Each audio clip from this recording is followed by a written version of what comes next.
오늘의 말씀은 예레미야애가 4장 11절부터 22절 말씀입니다. 할렐루야. 오늘 하루도 여러분 삶 가운데 하나님의 은혜와 평강이 함께하길 축복합니다. 예레미야는 마지막 단락에 들어서며 마음을 추스르고 유다의 몰락 이유를 냉철하게 고발하고 있습니다. 왜 유다가 몰락했는가? 유다 지도자들의 실정과 잘못된 정치적 판단으로 보이지만 사실 더 깊숙이 들여다보면 하나님을 의지하지 않은 지도자들의 불신과 헛된 가르침 때문이었음을 알게 됩니다. 예레미야는 바벨론에 의해 예루살렘이 멸망한 것이 하나님의 심판임을 분명히 선언하고 있습니다.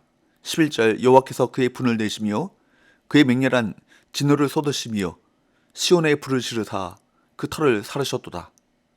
하나님의 분을 내시고 맹렬한 진노로 시온에 불을 지르셨다라고 표현하고 있습니다.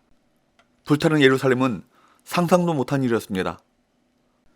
뿐만 아니라 대적과 원수들이 하나님께서 친히 지키시는 거룩한 도성 예루살렘 성문으로 들어올 줄은 누구도 예상하지 못한 일이었습니다. 12절 대적과 원수가 예루살렘 성문으로 들어갈 줄은 세상의 모든 왕들과 천하 모든 백성이 믿지 못하였어도다. 하나님은 말씀을 실행하시는 분이십니다. 하나님은 심판하지 않을 것이다. 그렇게 생각하는 막연한 낙관적인 생각은 위험천만합니다. 설마라고 하는 아니란 마음은 심판으로 이어지는 것입니다. 예루살렘이 함락된 첫 번째 원인은 선지자와 제사장들의 죄악 때문이었습니다. 13절 14절 그의 선지자들의 죄들과 제사장들의 죄악들 때문이니 그들이 성읍 안에서 의인들의 피를 흘렸도다. 그들이 거리거리에서 맹인같이 방황하며 그들의 옷들이 피에 더러워졌으므로 그들이 만질 수 없도다. 13절에서는 예루살렘의 멸망 원인을 의인들의 피를 흘린 것 때문이라고 말하고 있습니다.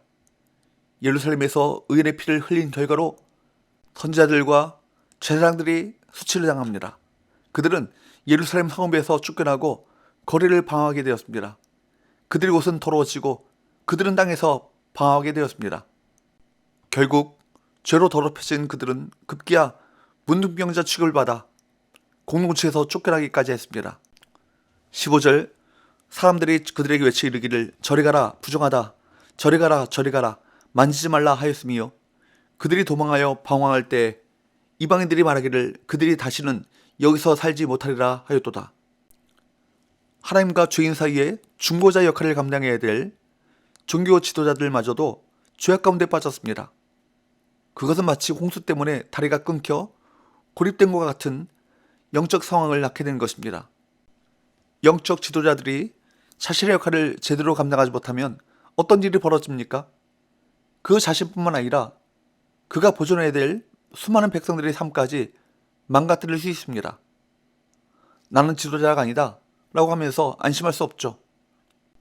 베드로전서 말씀은 하나님의 자녀인 우리가 모두 왕같은 제사장이라고 선언하고 있습니다. 하나님은 우리를 제사장으로 부르셔서 이웃을 하나님께로 인도하는 소명을 주셨습니다.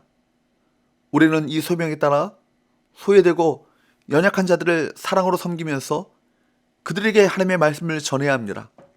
우리가 이 소명을 망각한 채 형식적인 예배의식과 종교생활에 안주한다면 과거 이스라엘의 영적 지도자들처럼 책망받게 될 것입니다. 우리 예배가 하나님의 기뻐 받으시는 예배가 되기 원한다면 삶의 현장에서 의롭고 거룩한 행위로 그리스도를 나타내 보이는 삶을 살아야 할 것입니다. 세상 가운데 정말 기준되어지는 삶을 살아야 할 것입니다. 17절 우리가 헛되이 도움을 바라보러 우리 눈이 상하며 우리를 구원하지 못할 나라를 바라보고 바라보았도다. 예레미야는 그러한 동맹은 헛된 것이라고 이미 여러 차례 경고했지만 헛된 가르침에 빠진 믿음 없는 백성들은 헛된 대상에게 도움을 요청했습니다. 이스라엘이 아무리 애타게 기다려도 지원군을 보내는 나라는 없었습니다. 유다 백성은 도저히 신뢰할 수 없는 대상을 의지했던 것입니다. 결국 18절 19절 말씀을 보면 독수리보다 빠른 바벨론 군대가 예루살렘을 점령하고 잔병을 끝까지 쫓아가 죽임으로 마지막 희망마저 완전히 사라지고 말았습니다. 20절 말씀에 보면 기름 부음을 받은 왕 시드기야는 암몬으로 도망가다 함정에 빠져 결국 사슬에 묶여 끌려가게 되었습니다. 하나님의 백성이 하나님을 의지하지 않고 세상을 의지하려고 할 때 그 헛된 시도는 항상 수치스러운 결말로 돌아옴을 깨달아야 할 것입니다. 이제 예레미야는 복잡한 국제 상황의 실상을 밝힌 후에 언약의 하나님께 공의를 실현해달라고 요청하고 있습니다. 이스라엘이 바벨론에 대항하기 위해 애굽과 동맹을 꾀할 때 에돔이 오히려 바벨론을 부추겨 유다를 침략하게 했기 때문입니다. 21절 우스 땅에 사는 딸 에돔아 즐거워하며 기뻐하라. 자니 내게도 이를지니 내가 취하여 벌거 벗으리라. 예레미야는 예루살렘이 무너지는 것을 보면서 중간에서 이익을 탐하고 즐거워했던 에돔을 하나님께서 예루살렘을 다루신 동일한 원리대로 심판해 주실 것을 요청하고 있습니다. 지금까지 시온의 멸망을 길게 선포한 예레미야는 시온의 구원을 한 구절로 선포합니다. 22절 상반절 딸 시온아 내 죄악의 형벌이 다하였으니 주께서 다시는 너로 사로잡혀 가지 아니하게 하시리로다. 마지막으로 예레미야는 이제 유다를 향해서 희망적 예언을 선포한 것이죠. 형벌이 다했기 때문에 다시는 사로잡혀 가는 일이 없을 것이라는 예언입니다. 우리가 본문의 말씀을 보면서 분명하게 우리가 기억해야 될 것은 예루살렘이 멸망한 것은 잘못된 정치적 판단 때문이 아니었습니다. 하나님과 사람 사이에 믿음의 중보자로 바르게 서지 못한 지도자들의 죄악과 헛된 대상을 향한 헛된 기대 때문이었습니다. 하나님의 백성인 우리 역시 입으로는 하나님을 의지한다고 하면서 눈에 보이는 대상을 의지하려는 인간적 본성이 있죠.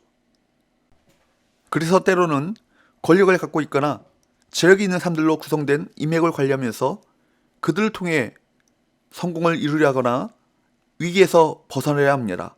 하지만 막강한 권세와 권력을 가진 자들, 그것을 의지하는 것은 헛될 뿐입니다. 이사야 선지자는 이 사실을 잘 알고 있었기 때문에 험한 인생들을 의지하지 말라고 그렇게 경고했습니다. 한계가 있는 험한 인생들을 의지하지 마십시오. 어떤 상황에서도 우리의 모든 사정을 알고 계시고 해결해 주실 하나님만을 신뢰하며 그분만을 의지하고 그분께만 소망을 두어야 할 것입니다. 이 소망의 닻을 우리 심령 가운데 굳게 내릴 때 아무도 흔들 수 없고 빼앗아갈 수 없는 평강과 안전을 경험하게 될 것입니다. 여러분, 하나님은 우리 마음속 깊은 동기와 우리 삶에 관심을 기울이십니다. 우리가 외형적 종교의식과 활동에 만족하면서 일상에서 행하는 불순종을 간과하고 있지 않는지 우리 자신을 살펴야 할 것입니다. 하나님만을 전심으로 의지하면서 삶에서 순종하는 신앙생활만이 하나님께서 우리에게 기대하시는 참신앙임을 기억하시길 바랍니다. 기도합시다. 하나님 아버지, 세상에 헛되고 험한 인생들을 의지하지 않게 하시고 참된 도움 되시며 피난처이신 하나님만을 전심으로 의지하며 말씀을 따라 순종하는 삶을 살아가게 하여 주옵소서. 예수님의 거룩하신 이름으로 기도하옵나이다. 아멘.